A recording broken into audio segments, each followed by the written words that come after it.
మేడిగడ్డను కాంగ్రెస్ వాళ్లే బాంబులతో పేల్చి ఉండొచ్చన్న కేటీఆర్ ఆరోపణలపై కాంగ్రెస్ ప్రభుత్వం తీవ్రంగా స్పందించింది.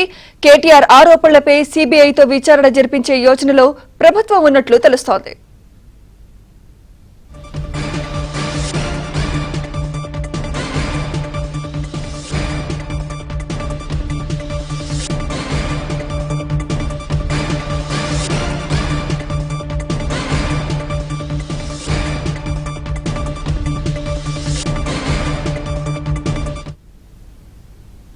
మేడిగడ్డను కాంగ్రెస్ వాళ్లే బాంబులతో పేల్చి ఉండొచ్చన్న కేటీఆర్ ఆరోపణలపై కాంగ్రెస్ ప్రభుత్వం తీవ్రంగా స్పందించింది. కేటీఆర్ ఆరోపణలపై సీబీఐతో విచారణ జరిపించే యోచనలో ప్రభుత్వం ఉన్నట్లు తెలుస్తోంది.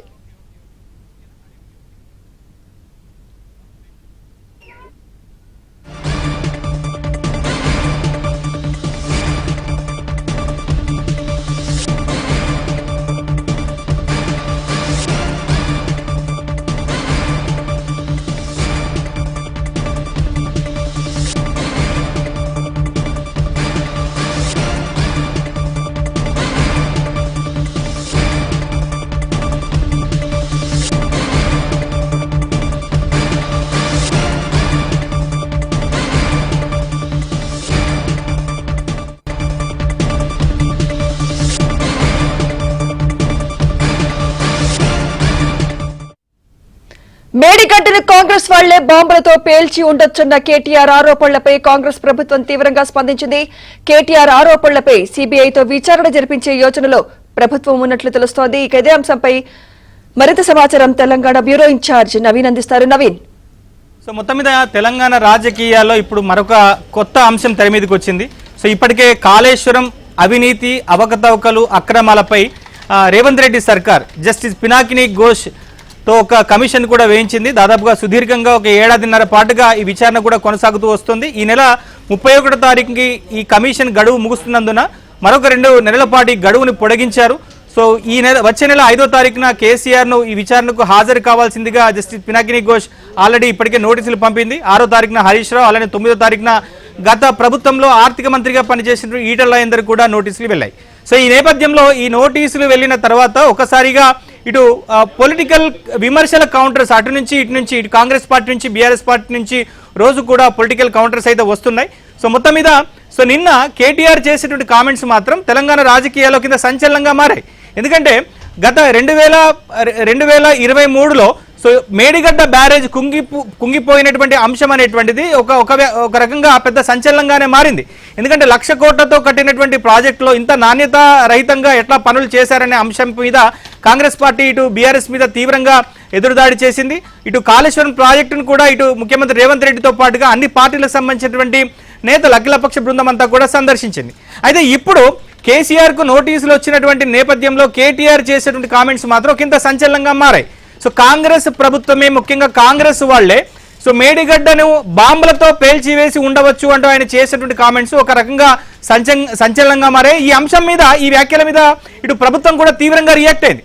సో ఇప్పటికే ఈ కాళేశ్వరం అంశంలో జస్టిస్ పినాకిని ఘోష్ విచారణ జరుపుతున్నటువంటి నేపథ్యంలో సో నేడో రేపో ఇటు కేసీఆర్ని, హరీష్ రావుని, ఈటల రాజేందర్ని విచారణకు పిలిచి విచారణ పూర్తి చేసి వీళ్ళ పాత్ర మీద వాళ్ళొక క్లారిటీ ఇచ్చేటువంటి తరుణంలో సో కేటీఆర్ చేసేటువంటి వ్యాఖ్యల పట్ల కాంగ్రెస్ ప్రభుత్వం చాలా తీవ్రంగా రియాక్ట్ అయింది. సో విచారణ దశలో ఉన్న అంటే ఒక కమిషన్, రిటైర్డ్ సుప్రీంకోర్టు జస్టిస్ నేతృత్వంలో విచారణ జరుగుతున్నటువంటి నేపథ్యంలో సో దీన్ని సిబిఐకి ఇస్తే ఎట్లా ఉంటుందన్న అంశం మీద కూడా కాంగ్రెస్ ప్రభుత్వం ఆలోచిస్తుంది. దీని మీద న్యాయ సలహాలను కూడా తీసుకుంటుంది. ఎందుకంటే కమిషన్ విచారణ జరుపుతున్నటువంటి నేపథ్యంలో కమిషన్ పక్కన పెట్టి మళ్ళీ సిబిఐకి ఇవ్వడం అనేటువంటిది సో ఎట్లా పాసిబుల్ అవుతుందనేటువంటి అంశం మీద కూడా ప్రభుత్వం దృష్టి సారిస్తుంది. అంటే ఒక రకంగా ఒక క్లియర్ కట్ సంకేతాలు ఇవ్వాలనేటువంటి ఆలోచనతోనే ప్రభుత్వం ఉన్నట్టుగా తెలుస్తోంది. ఎందుకంటే ప్రభుత్వం మీదే నిందలు వేశారు కేటీఆర్. రాజకీయ కక్ష కోసమే తమను ఇబ్బందులు పెడుతోంది ప్రభుత్వం. మరోవైపు బాంబులతో కాంగ్రెస్ వాళ్లే పేల్చివేసి ఇప్పుడు కుంగిపోయిందనేటువంటి అపవాదం తమ మీద వేసేటువంటి ప్రయత్నం కాంగ్రెస్ ప్రభుత్వం చేస్తుందనేటువంటి విమర్శలను కేసీఆర్ చేసేటువంటి నేపథ్యంలో సో ఒక ప్రజలకు ఒక బలమైనటువంటి సంకేతాలను ఇవ్వాలనేటువంటి ఉద్దేశంతోనే ఈ అంశాన్ని సిబిఐకి ఇవ్వాలనేటువంటి ఆలోచనతో ప్రభుత్వం ఉన్నట్టుగా తెలుస్తుంది. అయితే దీనిపైన సాధ్యాసాధ్యాలపైన కూడా కొంత చర్చ అయితే జరుగుతోంది. ఎందుకంటే ముందుగానే కమిషన్ వేయకముందే దీన్ని సిబిఐకి ఇచ్చేటువంటి అవకాశం ఉంటుంది. అయితే ఇప్పుడు కమిషన్ వేసిన తర్వాత సిబిఐకి ఇచ్చేటువంటి అంశం పట్ల న్యాయపరంగా చిక్కులు ఎదురయ్యేటువంటి అవకాశాలు అయితే ఉంటాయి. దీన్ని సిబిఐ టేకప్ చేస్తుందా లేదనేటువంటి చూడాలి. ఎందుకంటే కేంద్ర ప్రభుత్వం అనుమతి కూడా సిబిఐ టేకప్ చేయాలంటే అవసరం ఉంటుంది. సో కనుక ఈ విషయంలో ప్రభుత్వం ఎట్లా ముందుకు పోతుందో మనకు చూడాల్సి ఉంటుంది. ఎందుకంటే ఇది ఒక రాజకీయ కక్షపూరితమైనటువంటి కేసుగా ఒకవేళ సిబిఐ కనుక పరిగణిస్తే దీన్ని తీసుకునేటువంటి అవకాశాలు అయితే ఉండవు. సో మొత్తం మీద కేటీఆర్ చేసేటువంటి కామెంట్స్, ఎందుకంటే కాంగ్రెస్ వాళ్ళే బాంబులతో మేడిగడ్డను పేల్చివేశారని చేసేటువంటి కామెంట్స్ మాత్రం ఒక రకంగా ప్రభుత్వానికి తీవ్ర ఆగ్రహాన్ని అయితే తెచ్చిపెట్టింది. సో దీని పట్ల మరింత సీరియస్ గానే వ్యవహరించాలని చెప్పి చూస్తుంది. అయితే సిబిఐకి ఇవ్వాలా వద్దా అనేటువంటి ఆలోచన చేస్తూనే సో కేటీఆర్ మీద క్రిమినల్ చర్యలు తీసుకునేటువంటి అంశం మీద, ఆయన మీద ఎఫ్ఐఆర్ బుక్ చేసేటువంటి అంశం మీద కూడా ప్రభుత్వం ఆలోచిస్తున్నట్టు తెలుస్తోంది. Right, thank you Naveen.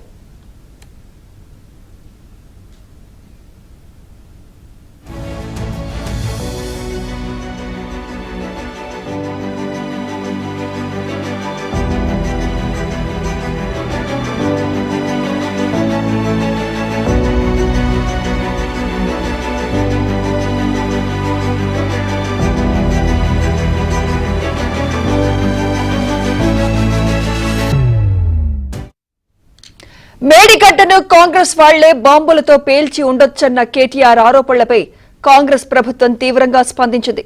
KTR ఆరోపణలపై సీబీఐతో విచారణ జరిపించే యోచనలో ప్రభుత్వం ఉన్నట్లు తెలుస్తోంది.